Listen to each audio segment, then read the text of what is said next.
questions. And the first question's kind of funny because they just saw each other a couple of days ago, but we'll get to that in a second. But I want to remind you that our wonderful school psychology volunteers will be coming around with microphones to open to discussion in just a couple of minutes, okay? Let's start with James, since you traveled pretty far to get here, right? Can you just tell us a little bit about what spurred your interest in doing resilience? It's not your first film addressing children and adversities and social issues. Why Resilience, which is described as a companion film to Paper Tigers? I don't know if it's on. You might need to turn it. Nope.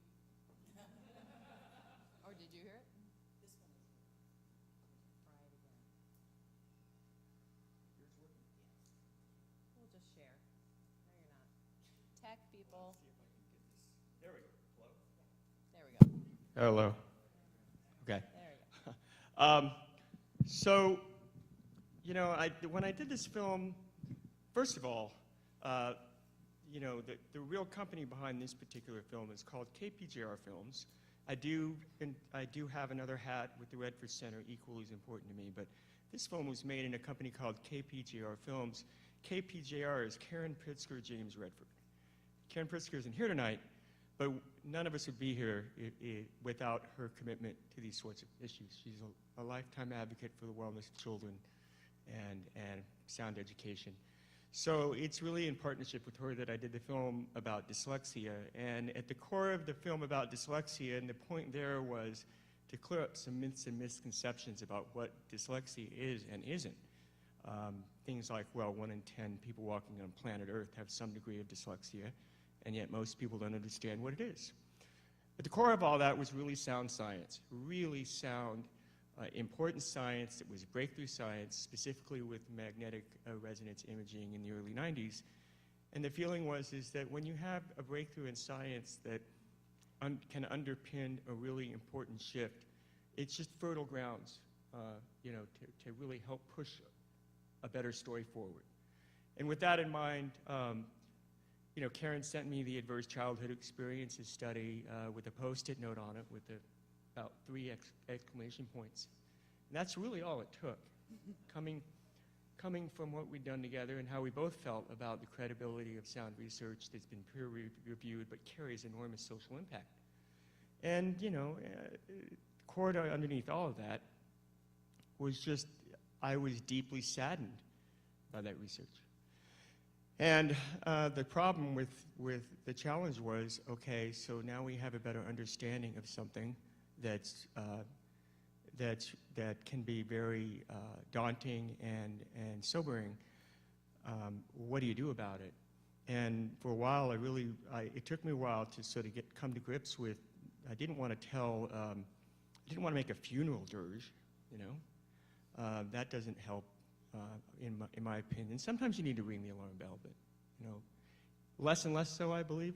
You have to sort of look at solutions if you're looking at problems, and we didn't want to not look at solutions. There's just no way we could make these films without some sense of what you can do about it.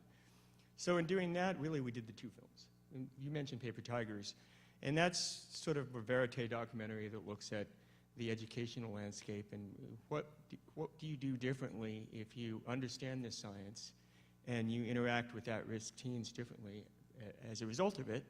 That movie displays that in more of a verite fashion. It's been out there for a year now. It aired on a TV channel called Pivot that unfortunately was part of the participant empire, which is going through enormous trouble now. But we've had probably close to 4,000 screenings between educational and special event screenings. And here we are with Resilience.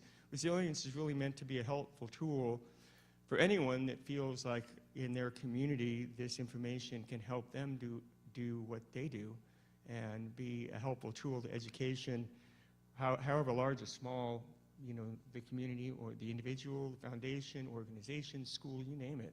We made it to be a helpful tool. And so between these 2 films, we're hoping that if anyone asks, why hasn't someone told this story, that they won't ask that question at least, because there's so many things we have to do. Thank you. So expanding on that, James and Alice, I understand that 2 days ago you were actually guests at the White House for a screening of this film. Can you tell us a little bit about that experience, the reactions of those that were in attendance? What happened? Uh-oh.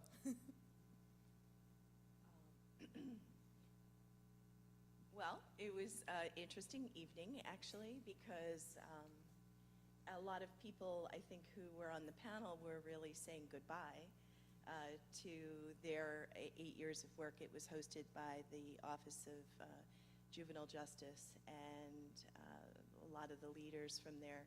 And the Justice Department has done a tremendous amount of work on addressing trauma and trying to keep kids out of jail and not suspended. And so it was a very heartening sort of 8-year reflection of all the work that had been done. I think that, Jamie can speak. He's been probably, I don't know how many screenings on resilience there's been, but 4,000 paper tigers, that's a lot. And the most folks who see it are appreciative, I think, and they were really confirming, yes, I know that this is a problem. I don't know what to do about it. And I think that we tried in resilience, Jamie made it, but he spent a lot of time at our clinic really showing what are some of the things that you can do to fix or to help heal families and children. So it was very exciting.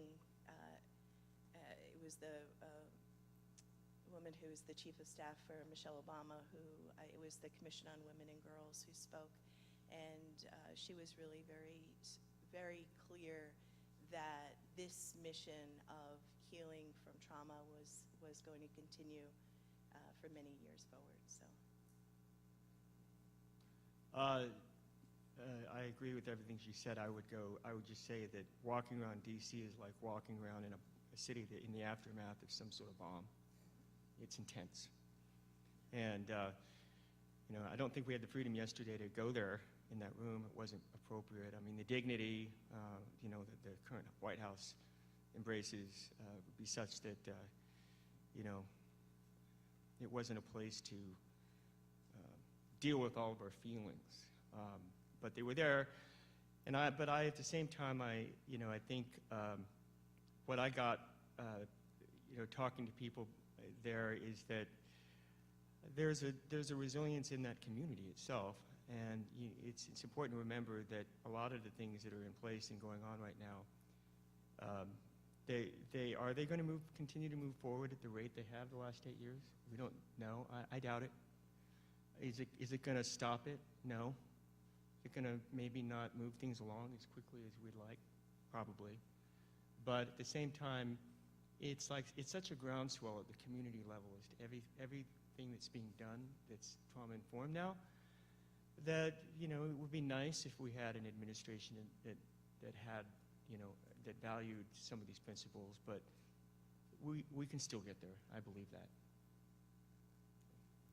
Thank you. So let's bring it from DC back into Connecticut, and this one's for Paul and Alice. You each work in communities that are presented with substantial adversities, which of course we know can impact learning outcomes for children. In addition, your school systems have faced or are facing very unstable leadership. So how do we get this sort of knowledge into every school in a meaningful and sustainable way? Well, that's an easy one. Paul, you knew we wouldn't be easy on you. Well, I would say this. I think that I think one of the takeaways from the film has to be this notion of, if the goal here is to act more like a community and understand the experiences that we all feel, not just they, but that we all feel, and to help each other heal, then we have to act like a community and not wait for top-down leadership. I think, as much as I like to, point the finger at what the State Department of Ed isn't doing, or what the superintendent isn't doing, and what the mayor's doing, and part of that's my job, and I like that part of it. I think what we've realized as an advocacy organization focused in Hartford is that the real change here is in helping key people in our community, who really include the average teacher, the average parent, act more like a community. And I think when I think about the leadership issues, I tend to think of changes in leadership as real opportunities. I'm not going to translate that to the national scene right now, where you were going, James, but I think that we should be taking this message and pushing it deep into the communities, especially during periods of leadership transitions, whereby people feel like a little bit of apprehension and uncertainty and their own stress around leadership change, but they also, I tend to find when you talk to folks, they feel this like glimmer of opportunity, that maybe the way in which the system was working before, the things that they didn't like about it, maybe it will change, and maybe they can play a role in that change. And I have a lot more to say on that, but I want to let Alice talk as well. I agree with what you said. It is a groundswell, and it does have to sort of happen at the grassroots level. You know, it's interesting, too. The work we're doing in New Haven certainly had the support of the superintendent, who's now not there, but and his middle manager or directors were supportive of the work. But the work really happens. The work we're doing in the schools starts with the principal and moves through all of the kids and the teachers and the kids. And so I think it's really important to not wait for leadership to kind of say, here, this is, the way you have to do it, but rather make available resources in the schools and in the community that are really just there to serve. It's really, it's a simple thing to heal from trauma in a lot of ways. The thing that's broken the most in trauma is trust and community. It's, usually it's interpersonal, and this is what breaks your heart and soul when you don't trust other people. So if you can go in as providers or educators or whoever and just say, how can I help? What can I do to help? It really goes enormous ways. And, I think the other thing that's very important that we're learning in New Haven is that you really have to look at the whole system. You can't just focus on the children, that you have to focus also on the staff. We're the recovery effort in Sandy Hook, and we have had a full-time clinician dedicated just for the staff. And, they're going through, you saw the beautiful kindergarten teacher and how moved she is with her kids. So, yeah, you really have to start in the rooms, in the classrooms, and create conversations of healing and try to promote that.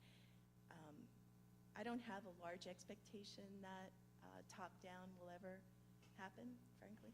So, it's hard, as Folletti said. I just want to say one thing. Dr. Folletti, when he presented at the Clifford Beers, actually Karen came to see him present. He said, look, Alice, this was a few years ago. I've been talking about this for 18 years, and nobody's done anything, And I said, well, I'm going to do something. But it really has been around a while, and people have to, it's going to take a while. On that note, I would follow up with, there's an interesting, somebody with a few degrees after their name told me this, that there's and you see it, and then I looked over all the various issues I'd looked at, and I found it to be true that very often when you have groundbreaking information or groundbreaking science that changes the game, there tends to be a 15 to 20 year lag period between new evidence-based knowledge versus when does that just become part of the cultural ether? How long does that take, and why? And this is a really common dynamic, and we're in that. I mean, when the first time I read the ACEs study, there was just a handful of high schools that were trauma-informed, and just a handful of pediatricians. And I've seen, and not because of these films by a long shot. I'm just here like adding a little candy on the side for everybody to, you know what I mean? So this is on its way. I'm sure Alice can attest to that. But in New York alone, Partnership with Children, a nonprofit, they're in 34 schools inside the New York City School District with therapy and counseling. And the other thing I wanted to follow up that she mentioned on, I could not agree with more, is that if you look at the life cycle from child to adult, all along the way, people say, well, what does it mean to be trauma-informed?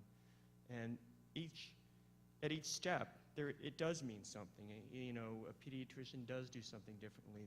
The kindergarten teacher does do things differently. The school officer would do things differently. And then, you know, the school site, older teachers, the juvenile judges, the law enforcement, all along the way. And so in each sector, in each community, to be trauma-informed means something specific to that community, but it means something, you know, to each one. But you can't expect that to really inhabit itself without providing the appropriate support and care for those that are in the line of fire, so to speak. You have to support them as much. You know, and when I was at Clifford Beers, that was really one of the places that really hit me the most, that it's hard work. And to go deep and ask the questions and show empathy and be a human being takes a kind of commitment that needs support. So when you talk about policy changes, and let's forget about the feds, but even at the community level, you can't ask for people to be trauma-informed and not give them the appropriate support. It's asking too much. Just to add to that, I think this notion of being a human being, I think, is really important to education. So, you know, my organization wanted to understand the teacher experience in Hartford a bit more, so we did a focus group at a school where we knew that there were, you know, a serious level of unaddressed mental health needs in the community. And the teachers were crying out to talk about it. And when I asked them after the session, you know, why were you so intensely participating in this? The answer was, because no one's asking us these questions. And, you know, we talk about the kind of culture of compliance that permeates through the education system. And I think, you know, the antidote for that is this idea of allowing us to just be more human in the work.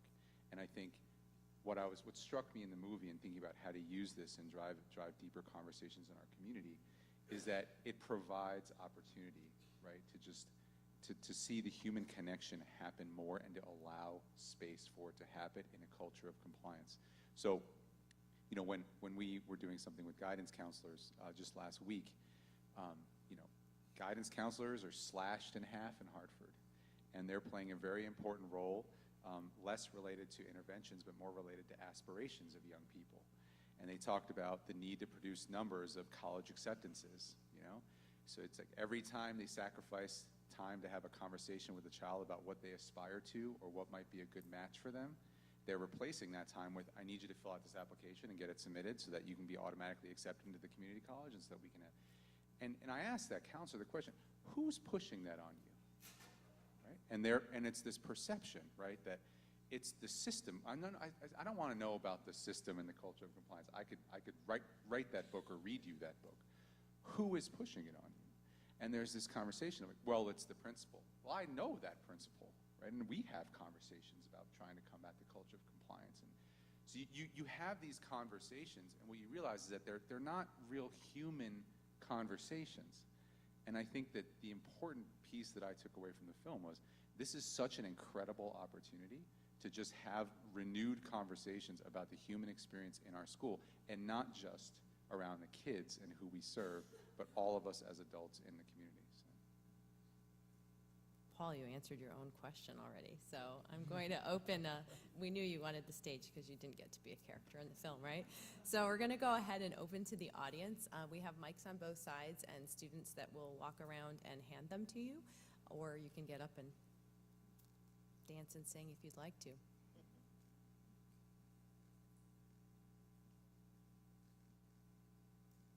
Don't be shy.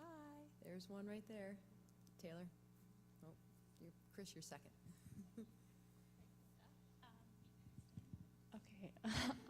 So I'm a first-year school psychologist, and I just graduated, and this is all I learned in graduate school.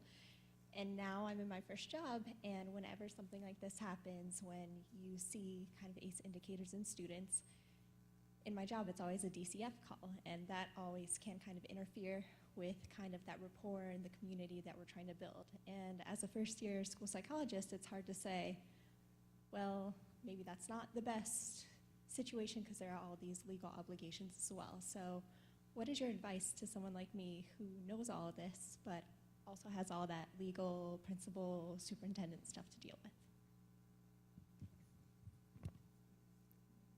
So what's really interesting is that I only recently learned about the preventative programming, like the serious level of grant-funded preventative programming that exists at DCF, when I was having a conversation with folks there about a parent program that we were partnered on with Hartford Parent University, which is this incredibly like parent-run institution where, I mean, talk about healing and human relationships. You have parents working with other parents in the home, where we realize if we don't start writing into our grant programs this healing piece, right, you're never going to be able to pay for it because you have to spend a lot of time doing that work.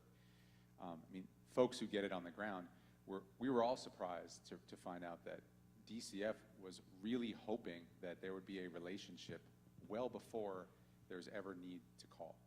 So my advice when folks ask this kind of question is, how do we redefine our relationship with DCF well before we get to that point, right? Because they don't want that to be the first time that someone's calling them. And in fact, like I said, they have grant-funded programs that they're hoping that folks will reach out and say, how do we partner such that we are in parents' homes, we are providing resources, whether it's furniture, whether it's help moving, all of the things that they can provide well before someone's calling us because there's an identification on a form. So my advice is that from an institutional perspective, you have to look at who are the institutions I work with or my institution, and how do we create a relationship with DCF that goes well before that moment. That's one answer, but it's one that I think is powerful.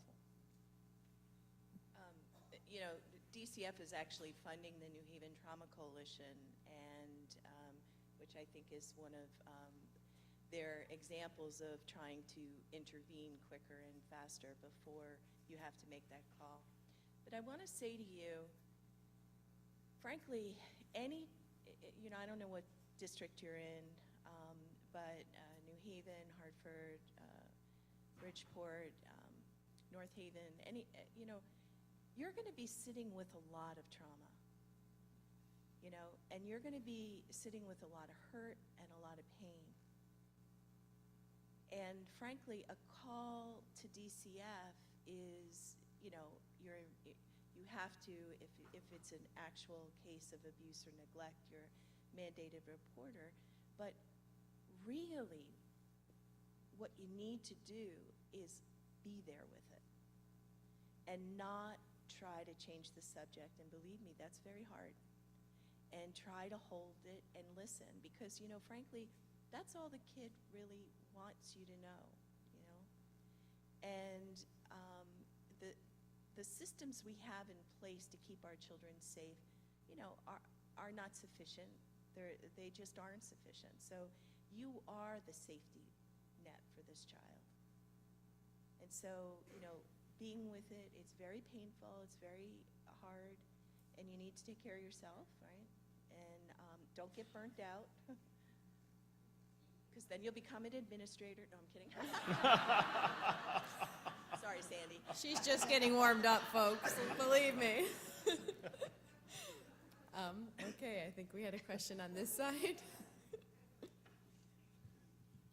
Well, I have two very different questions, so maybe some folks here know me, it's hard to shut me up, but I'll just ask one, and then we'll see if I have time for the other. So I'm trying to decide which one I like better. I couldn't, in James's answer, you mentioned you know, being in 31st schools in New York City, and then in the film itself, you know, most of the action around, I guess, sort of treatment in schools was in New Haven, and so I can't help thinking where I live right now in Connecticut, where there's a lot of, let's say, isolated rural towns, where I suspect it would be difficult to put in place drama therapy or things of that nature. So I'd be curious to know what each of you think about the possibilities to put in place these sorts of supports, given, let's say, the way in which, the odd way, I would say, that Connecticut schools districts are structured, particularly for, say, this portion of the state. Well, I think Alice alluded to it, and I really feel strongly about this, that the single most important the most efficient entry point to making a change is with a new family who is starting, they're starting, and they're expecting a child. At that moment in time, you have the potential to break a cycle and change the equation. And you have to think of that family as this incredibly precious, untapped resource for change. And if you give that family support and education, then their potential to do a better job, and therefore that resonates outwards in ways that are just exponential. And you don't need urban-based, sophisticated, and admittedly, as Dr. Johnson says in the piece, expensive interventions later on if you deal with things preventively. And that's my observation generally is that that's our challenge really, is that we don't like to be preventative. I mean, I don't like being preventative. I don't like going to the dentist for a checkup. It's like, who wants to? There's something about it that's a drag on every possible level. So, but it's, unfortunately, it's like maybe it's our next evolution. Like, we really do have to evolve, on so many levels in this way. So when you talk about small communities, boy, I think, whatever resources are in smaller communities to go that direction, I think is number one. Number two, Paper Tigers dealt with a pretty small rural community with very limited resources. And they managed, through a community foundation, to bring health care to the school. And many of the kids at that school had never been to a doctor. And I would say that was one of the turning points into the dramatic improvement of things at that school, was the introduction of health care that also had some psychiatric care component as well. And then number three, a mindset shift. Never underestimate. Doesn't matter where you are. If you see things a little differently, you can change. A lot of things can change just because you see it differently. It sounds so loosey-goosey, but it's really true. And even if you're not a believer, or it's complicated and hard and you get overwhelmed, I talked to a principal at a school in Washington that said, you know what we did? We were like, we can't count on, inspiration in our community, the way things are. We're just going to say, all right, when the kids come in the morning, you have to stand at the front of the room and shake their hands and look them in the eye and greet them by their first name. Every morning. Policy. And this is extremely local. And, just to hear from him describe just this little thing that can even bring in those that are faking it until they make it, made a huge difference. So there's a lot of things, and I think just reading, my favorite online location to read more if you're interested is acesconnection.com. Jane Stevens has a website that is all-encompassing to every single community if you want to know more about not only the sector, but your area of the country. acesconnection.com. Want to add anything from the urban folks? We want to be in your town. What town is it? No, I'm kidding. I'm learning that, the science-based is very important. The work that we're doing in the schools addressing trauma, which is really not that expensive, actually is decreasing attendance, chronic absenteeism, improving grades, reducing suspension, and significantly reducing PTSD symptoms, right? This is the work we're doing with the Dalio Foundation, where we're embedding clinicians within the school and care coordinators who are working with families. So we're tracking the outcomes. We have the data from the schools, so it's, so having the science and the proof that it works, and then converting that into dollars. Because really, truly, all of us are only, there's the whole policy world now is so built on economics, right? It's, how much can you save? Every board of education is fighting, with the older people to get the money, to be able to afford the stuff that they have in the school.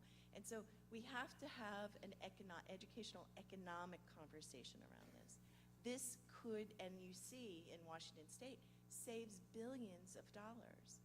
So, you know, if they're not interested in drama therapy, which is, you know, it's a small field in the world, I happen to be one, but, you know, you don't have to go at it that way.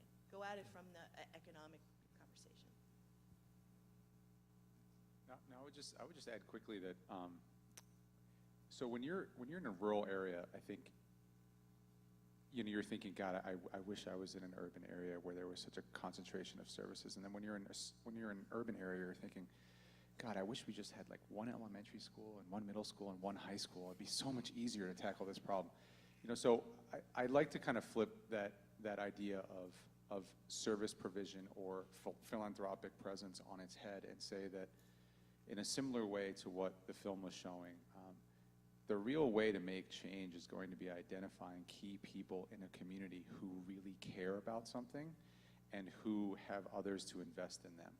So, you know, when I think of any kind of community, it's not really going to be, you know, the superintendent who comes in and says, we are now going to institute this program. More than likely, you know, the real change, the long-term systemic change is going to be, you know, a principal or a teacher or a clinician who decide to go out and bring something back into their community, who hopefully, maybe because it is a rural area, they'll be there for the long term, if that's where they live, and that they will become that leader, that champion in that community. And I feel like investing in those individuals is just an incredible investment, and sometimes I'm envious of those in that situation. So. Thank you. Chris, can you hold your second question? We'll move on in case. So the film talked a little bit about resilience and said that having a stable adult in a child's life could help with that, could make a difference. And I'm curious to know basically more about resilience in terms of what you've seen, what you know about you know, what makes somebody successful in that area, what makes for a resilient child or a resilient person. It's funny, I just heard someone very special speak this today and describe sort of what are some of the components, because it's not only having a stable parent or an adult in your life, it's also having good relationships with your peers, but also holding high expectation. Right?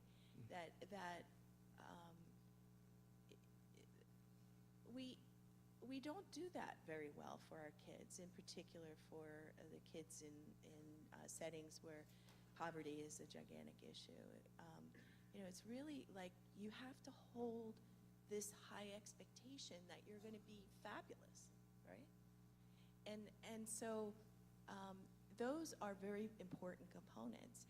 And unfortunately, one of the problems is that trauma is such a new field, trauma treatment is such a new field, that you're having generations of folks, grandparents and parents, who never received any services for what they experienced.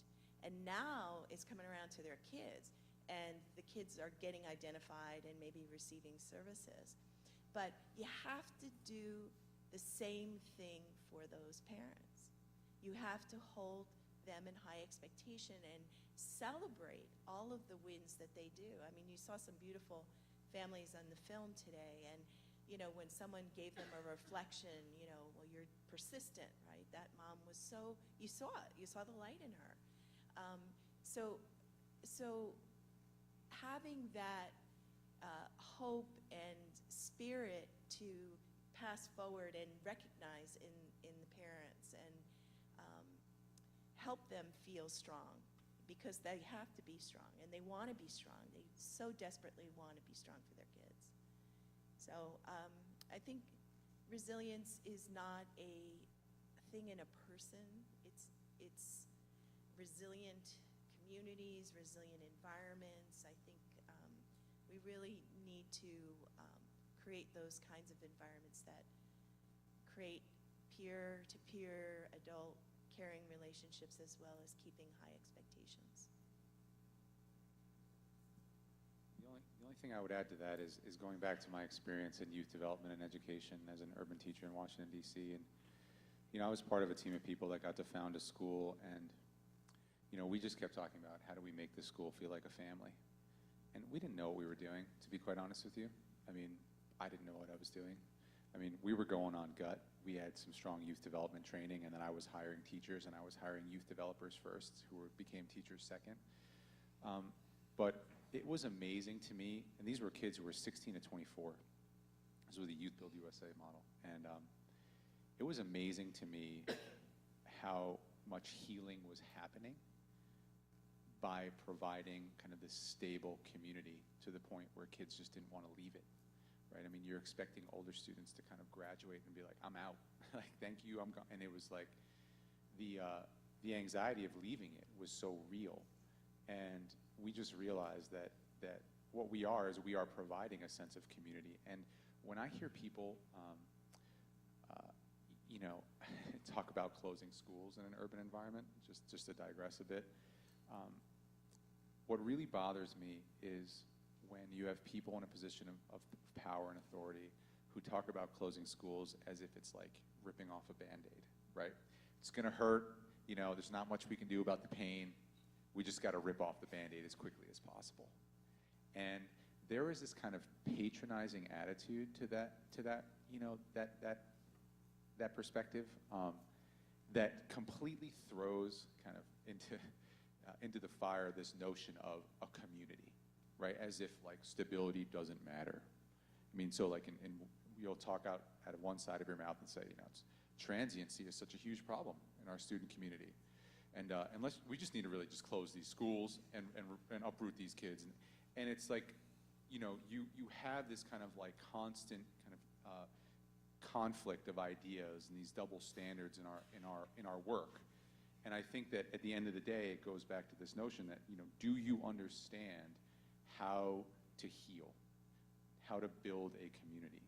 And if you don't, right, if we don't, we have to then question, are we the right people, right, to be managing these systems, to be running these school districts? And I have an answer for that, which is no, but we can go into that later. I think we would have time for one more question if we want to do that.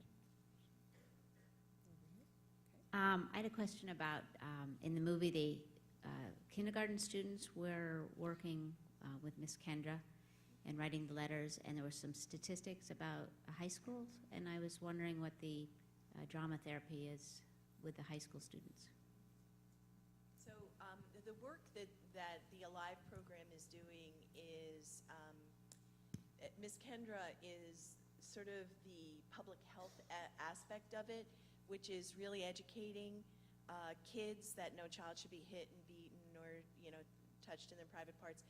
And what they've done with Ms. Kendra List has adapted it developmentally for kids. So private parts is not, it's, you know, touched sexually in the high school. So what they do is they put Ms. Kendra's List at the front door on big posters. And there's the drama therapists stand next to the posters, and they say to the kids as they walk through, David's image is, you know, they have to walk through a metal detector.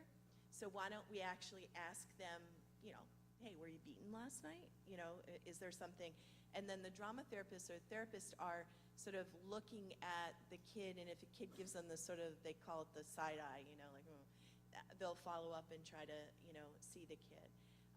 They've also done some really great work of integrating these trauma concepts into classroom work. So in the 9th grade, they incorporate some of these conversations. So if they're studying the Civil War and they're talking about slavery, then they talk about racial trauma, you know, current trauma. So bringing it into their current world. So, you know, we're seeing, frankly, you know, the Alive program offering CBITS, which is the cognitive behavioral treatment for trauma in the schools. Even just care coordination, meaning that if someone's just working with the family and the kid isn't getting any intervention, we're seeing reduction in all of those areas that I talked about. So it doesn't have to be, it's not rocket science, it's just taking that attitude, I think is important.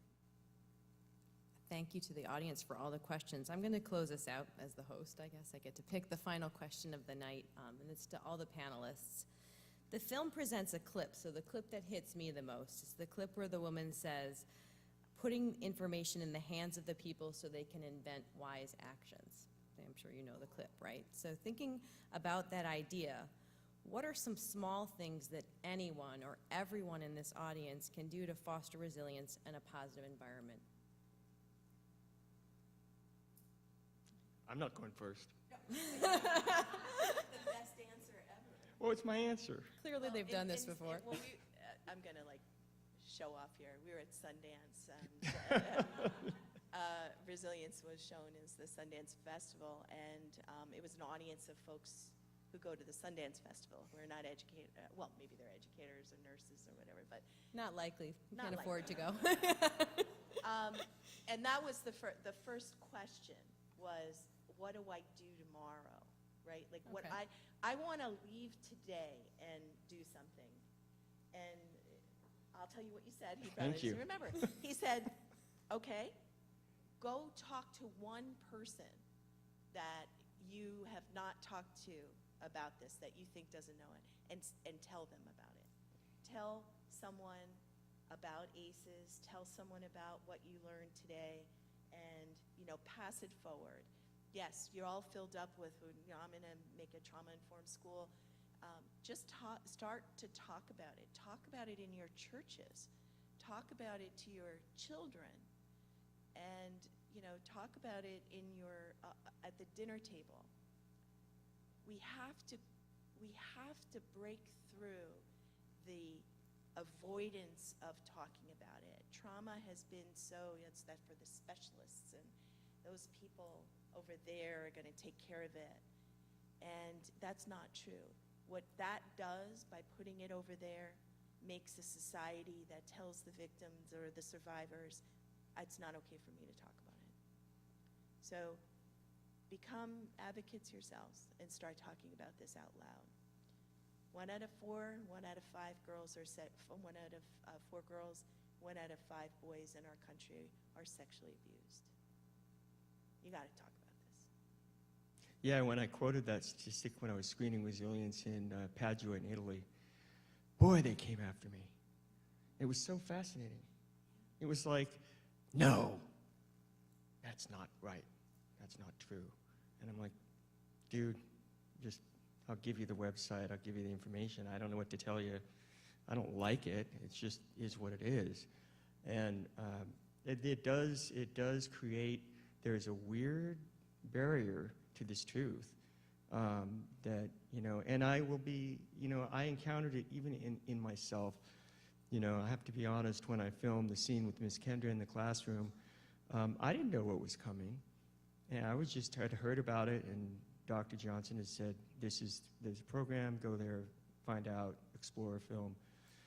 And when they read out the list, and it came to, it's not okay to touch my private parts, I recoiled because I was, my head was suddenly like, well, okay, how is this allowed? Are we allowed to talk that way? Can we talk that way? Was a rule just broken somehow? I felt like it was somehow a rule that was being broken by saying something like that. And I, once I pushed into it, I realized, no, that was just my own cultural baggage. And more importantly, when as the principal says here, she goes, look, we know this is happening, and we know it because of what they're bringing into the class, and why wouldn't we talk about it since we know it's happening? That's the bottom line. Paul? So given that I'm in the world of advocacy, we always talk about the best place to start advocacy is right where you are. So if you are affiliated with the university as a student, as a professor, as a researcher, as an alumnus, I would always say, start the conversation and drive it deeper at UConn and say, well, how are our teachers being trained right now? Where is this in terms of part of the curriculum, right? What is the Collaboratory going to be doing to really push ACEs into the I always say, start where you are and really embrace this amongst yourselves, and I think that's going to be the best chance for it to grow. I I think our time is up. I want to thank everyone again for coming tonight to this very important issue. Thank our panelists for their travels and their willingness to come to Storrs campus on a non-game night. We picked that, so at least that worked out okay. And I wish you all safe journeys in your conversations about this topic. Thank you.